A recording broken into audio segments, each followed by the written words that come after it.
तब समझी जी रिश्ता के बात आगे बढ़ाओ जाओ। रिश्ता के बात बढ़ावे से पहले दहेज के बात कर लिहल जाओ। हमरा लगे लड़की सिवा कुछो नहीं खे। अरे ऐसे कैसे हो सकेला? बिना दहेज के कोनो बात ना होगी। चला बेटा।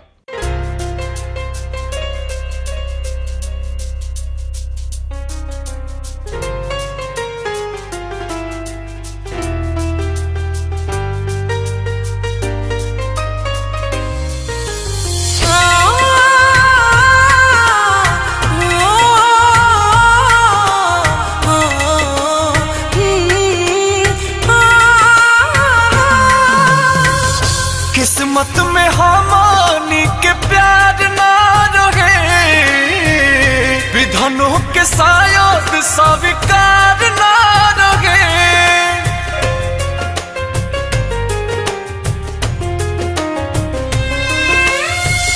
किस्मत में हमानी के प्यार ना रहे, विधनों के शायद स्वीकार ना रहे। हमारे शादी में न आई हा तू हमारा घरे,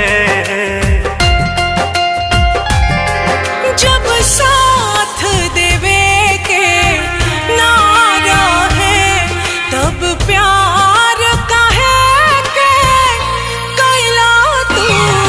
पल पल तड़पे दिल आह भरे, काहे हमरा से दूर हो गइला तू। जब साथ देवे के नारा है।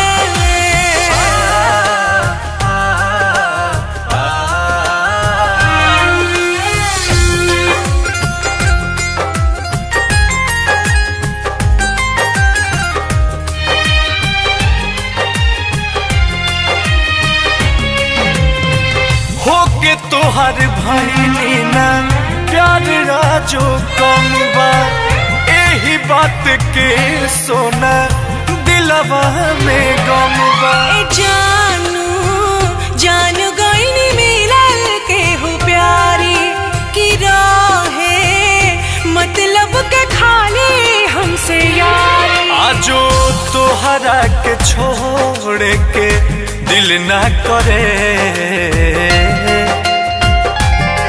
जब साथ देवे के नारा है तब प्यार काहे के कैला तू। पल पल तड़पे दिल आह भरे, काहे हमरा से दूर हो गइला तू। जब साथ देवे के नारा है।